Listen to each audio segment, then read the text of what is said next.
Очекувана ли беше ваква цена од страна на регулаторната комисија за енергетика во однос на цената која што ќе ја плаќаат од први домаќинствата? И на што се должи според вас ова? Јас сметам дека во неколку наврати говоревме и споменав дека ќе има зголемување на цената на електричната енергија во Македонија и во блоковите. Изненадува тоа што доаѓа до зголемување и на делот кој што е во самата ефтина тарифа. Сметам дека по најавите на самата регулаторна комисија дека во однос на пријавувањето на финансиските побарувања за зголемување на цена на МЕПСО, на електродистрибуција, односно на операторот на дистрибутивната мрежа и на МЕМО, кои што драстично ги намалија нивните побарувања, Евана ги намали односно електродистрибуција за 3,64%, МЕПСО за 2,67% и МЕМО е незначителен соучество од 0,19% ги намали за 3,4%, а знаеме дека владата донесе одлука со која што побарувањата не само се зголемуваат за 4,84%, односно ќе произведува електрична енергија која што ќе ја продава на универзалниот снабдувач Нева на Холм од 62 на 65 евра за мегават час. Очекувано беше дека ќе дојде до зголемување на цената на електричната енергија, тоа го говоревме ние претходно во неколку наврати. Меѓутоа не е логично волкаво процент на зголемување на цената на електричната енергија, бидејќи не навлегувајќи во коефициентите на распределба по кои што ги води регулаторна комисија за енергетика, бидејќи не се доволно јасни и прецизни, не се пред се јавно објавени на кој начин доаѓа до пресметка на цената на електричната енергија во самите блокови. Секој инженер кога ги знаеше бледните параметри, особено аритметички со различно учество во калкулациите за одредување на цената на електрична енергија, и ако се искористи пондорирани аритметички математички формули, тогаш во тој случај барем моите очекувања по тие пресметки беа дека зголемувањето на електричната енергија ќе биде помеѓу 1,54% и 1,72%. Вака сумарно е зголемувањето на електричната енергија 2,28%. Мислам дека ова зголемување од таа првична пресметка 1,7 до приближно 2-3% се однесува на тоа што во летниот период немаше зголемување на цената на електричната енергија, тогаш ако веќе не говориме технички, ако во нашиот разговор импутираме политика, единствената причина што тогаш цената остана иста е само заради тоа што имаше закажано, односно локални избори. Сето тоа ме доведува малку и саркастично да искоментирам, доколку сакаме јавниот интерес, односно народот да го спасиме од зголемување на цената на електричната енергија, можеби треба да имаме често избори, али ова во саркастичен домен го коментирам. Ова воведување неколку години што го има со блоковите, колку тоа ја смирува целата ситуација во однос на цената? Сега знаеме дека имаме најава во која што нашите уставни судии треба да одлучуваат за тоа дали блоковите се уставна категорија или не се уставна категорија. Доколку ја донесат одлуката спротивно, односно го потврдат барањето за укинување на блоковите, тогаш во тој случај, според нас инженерите, сметам дека ќе дојде до зголемување на цената на електричната енергија. Меѓутоа, ако се оди во таа насока, тогаш дефинитивно самото размислување би било само оправдание на луѓето кои што ќе треба да ја соопштат цената на електричната енергија без блокови за колку ќе се зголеми. Меѓутоа, од некој социјален момент кој помалку троши или порационално троши, тогаш плаќа поевтино, тој што нерационално троши плаќа повисока сметка за струја, барем тоа е објаснувањето на воведувањето на ваквиот модел, нели? Дури тој што нерационално троши, односно кој што е потрошувач, кој што троши поголем број на киловат часови во текот на временски период од 1 месец, тој го ја користи истата повластена, условно кажано, повластена цена на електричната енергија, затоа што добар дел, односно до 210 киловат часови потрошени на месечно ниво и на него му се пресметуваат во првиот тарифен блок. Така да јас сметам дека треба да останат блоковите, особено кога и покрај оваа одлука на регулаторната комисија за енергетика и покрај оваа пресметка, ако ги издвоиме јавниот интерес, тоа представува пред се народот кој ќе плаќа поскапо, значи е притисок врз јавниот интерес. Ако го издвоиме ЕСМ, кој што представува јавен интерес заради тоа што е државна компанија и сите кои што ја сакаме државата треба да се грижиме ЕСМ да биде и финансиски и енергетски стабилен и да се развива како компанија. Јас големија производствената цена која што ќе ја продава на приватниот капитал, односно на Ева на Хом, кој што е универзален снабдувач од 62 на 65 евра за мегават час. Меѓутоа во однос на берзанската цена, која што во моментов се движи помеѓу 125 и 130 евра за мегават час, тогаш ЕСМ, односно државниот капитал ќе продава цена на приватниот капитал, односно Ева на Хом, кој што е наш универзален снабдувач, за цена која што е двојно пониска од пазарната. Истото и со самата ова одлука ние се доведуваме во ситуација во која што јавниот интерес ќе биде подклекнат во однос на тоа да обезбеди, ако се уште и со овие цени можеме да кажеме, социјален карактер на цената на електричната енергија во Македонија. И до кога може вака да функционираме? Никој не е граѓаните да добијат нов ценовен шок, енормно повисоки сметки за струја, меѓутоа дали е ово одржливо? Зборувам за државната компанија. Ако ја гледаме финансиската картичка на ЕСМ, апсолутно не, бидејќи постојано се задолжува. Прилично изненадува одлуката на која што е донесена да ЕСМ не се подкрепата за ајде условно кажано социјалниот карактер на цената на електричната енергија не оди буџетски, меѓутоа оди преку задолжување кај самите комерцијални банки.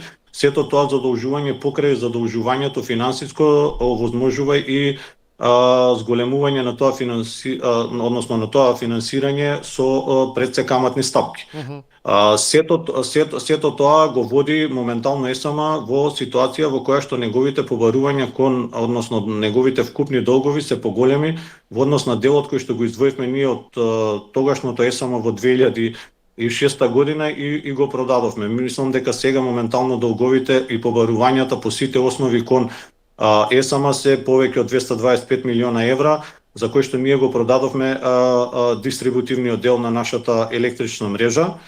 И по оние математики кои што ние инженерите ги правевме, во првичните калкулации, мислам дека во однос на дистрибуцијата на електричната енергија, таа доколку се намалеше за 8,88% или 8,9%, а сето друго останеше исто, дури тогаш во тој случај ќе имавме иста цена на електричната енергија.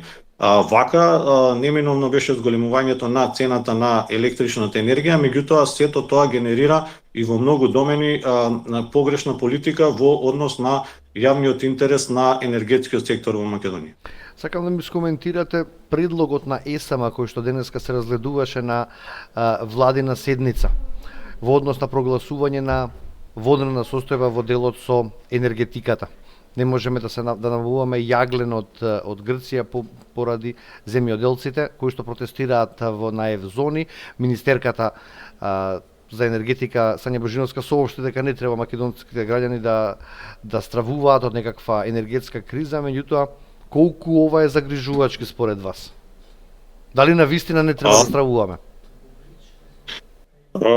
Прогласувањето на вонредна состојба, па макар и сегментирано во одреден сегмент или во одреден сектор, самиот збор вонредна има веќе самиот збор ни укажува на алармирање, на алармантна состојба и можеби ние обичните луѓе, граѓаните сакаме тоа и да го протолкуваме како некаква кризна состојба.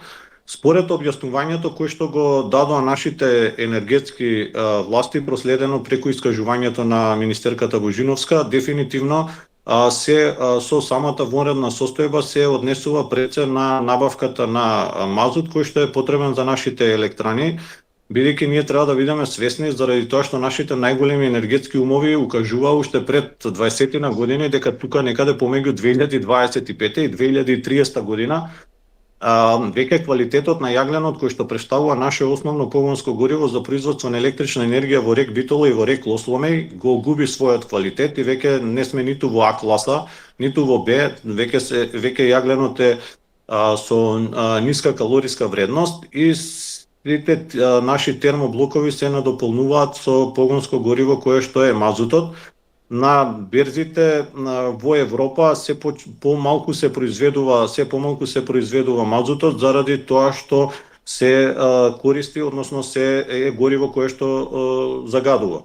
Токму поради ова главната причина е да со вонредна состојба се овозможи или да се искористи дел од државните резерви на мазут или да се олеснат одредени процедури, бидејќи во вонредна состојба не важат законските регулативи кои што се во постојани, туку целокупната процедура што и да правите во тој сегмент на вонредната состојба е олеснување на законските процедури и можеби евентуално да сега ова е во домен само на размислување, не дека ќе биде така, меѓутоа и да се направи одреден интервентен увоз на струја.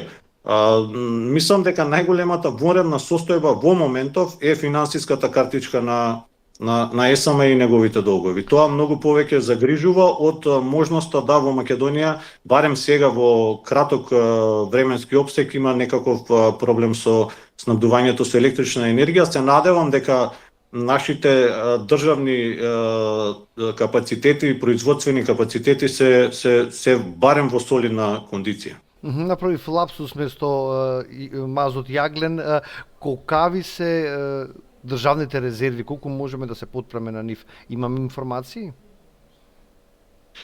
Па јас мислам дека секогаш паметна држава знае на што се потпира. Мислам дека пред неколку месеци кога разговаравме ние двајца, јас кажав дека ако се навратиме на 91 година, дека основата за која што ние добивме државата беше стабилниот електроенергетски систем во тие услови тогаш. Сега со самата оваа вонредна состојба и со потпирањето на државните резерви кои што би требало да краткорочно во еден квартал да покријат сигурно, меѓутоа долгорочно никогаш не може да се потпирате на државните резерви. Тогаш во тој случај ова е можеби и првиот посериозен фактор кој што укажува на тоа дека веќе Македонија целосно не е енергетски независна држава. Како здружение на инженери, имавте неколку барања до регулаторната комисија за енергетика. Каква ви е комуникацијата со регулаторот? Онаа давачка од 200 денари побаравте да се укине. Тоа не ви беше одобрено. Што друго е како барање имате до регулаторот? Ние првично регулаторна комисија за енергетика после донесувањето на новиот закон за енергетика, кој што стапи на сила во мај, нашите основни заложби беа малку да се зголеми транспарентноста во донесувањето на подзаконските акти и на тарифниците. Во последните 2 месеца во 3 наврати, мислам дека на 10 октомври, на 21 октомври и на 25 ноември регулаторната комисија за енергетика имаше подготвителни седници во кои што една беше и за тарифниот модел за укинување, односно за разгледување на можноста да се укине пристапот до дистрибутивната мрежа со вредност од 200 денари. Они имаат обврска да записниците по нашите забелешки, предпоставувам дека 7 члена дискутирали и донеле одлука, меѓутоа во едно колективно тело кога носите одлука, во најголемиот број на случаи очекувано е да имаат различни мислења членовите на регулаторната комисија за енергетика и бидејќи се таму луѓе кои што носат одлуки кои што директно влијаат врз јавниот интерес, а нашата основна цел е како инженери и како заедница на инженери пред се да се залагаме за заштита на јавниот интерес. Сметавме дека ќе бидат доблесни и поединечно ќе се изјаснат како гласале, односно како и нивното размислување. Ние дадовме одредени забелешки на самата такса од 200 денари, дали постои можност да се укине, ако импутираме политика во нашиот разговор, тогаш поедини членови на регулаторната комисија за енергетика, кои што во моментот пред да бидат избрани во тоа тело не укажува на тоа дека самата тарифа од 200 денари е незаконска. Сега е интересно какво е нивниот став од позиција на член на регулаторната комисија за енергетика. Сакавме тоа барем да го разјасниме и сметаме дека регулаторната комисија за енергетика апсолутно треба да се потруди барем на обичниот човек да му ја доближи начинот на кој што доаѓа до пресметка на самата цена на потрошена електрична енергија по самите блокови, бидејќи енергетиката со искажување на голем број на проценти, со искажување на голем број на пресметки, кај обичниот човек, односно кај обичниот плаќач доаѓа само до забуна, и токму поради тоа сметаме дека регулаторната комисија за енергетика во догледно време треба јасно да разјасни на поголем број луѓе тоа да биде сватливо како доаѓаат буквално до цената на електричната енергија за потрошен киловат час во првиот, вториот, третиот, четвртиот и во ефтината тарифа. Јас мислам дека многу дилеми објаснивте на граѓаните и многу нејасноти се станаа појасни со овој разговор и благодарам уште еднаш што бевте дел од Студио 10. Ви благодарам и на вас што постојано пројавувате интерес и се надевам дека ќе има дебати каде што поголем број на стручни лица ќе бидат вклучени во детерминирање на проблемите во нашиот енергетски систем. Среќни празници, среќна нова година и се најдобро понатаму во новата година. И на вас ви посакувам се најубаво. Пријатно.